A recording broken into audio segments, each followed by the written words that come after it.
Chapter 7.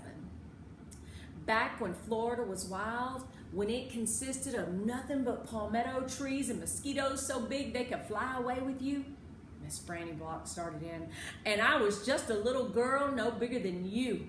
My father, Herman W. Block, told me that I could have anything I wanted for my birthday. Anything at all. Miss Franny looked around the library. She leaned in close to me. I didn't want to appear prideful, she said, but my daddy was a very rich man.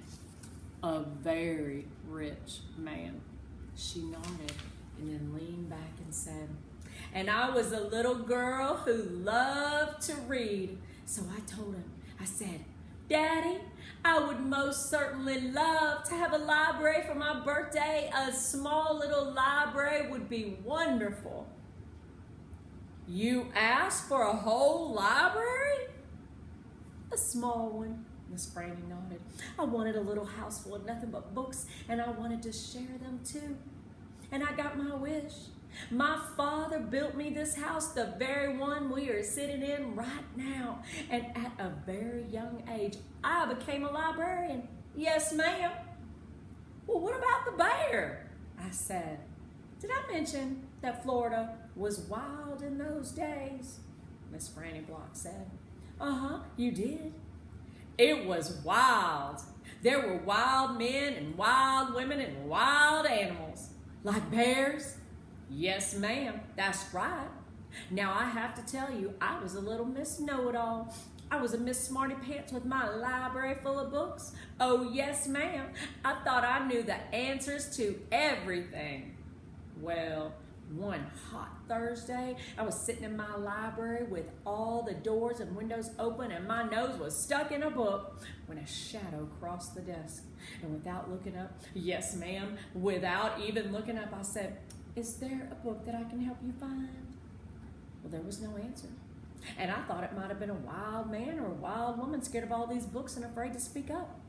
But then I became aware of a very peculiar smell, a very strong smell. I raised my eyes slowly.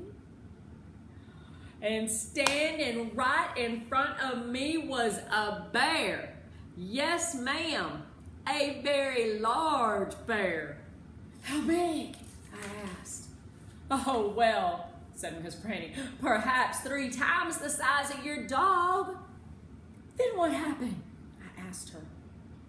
Well, said Miss Franny, I looked at him and he looked at me. He put his big nose up in the air and sniffed, and as if he was trying to decide if a little Miss Know-It-All librarian was what he was in the mood to eat.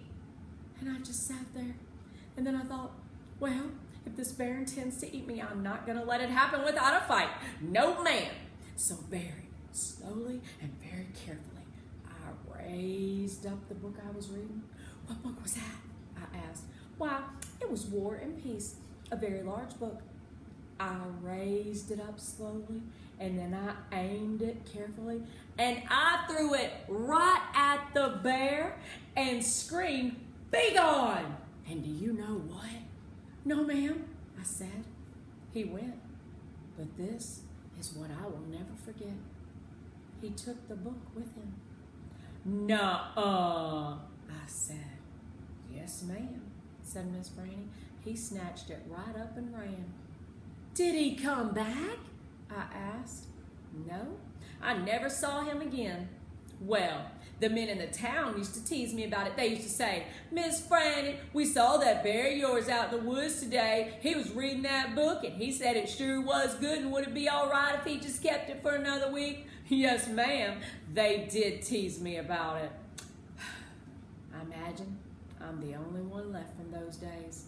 I imagine I'm the only one left that even recalls that bear.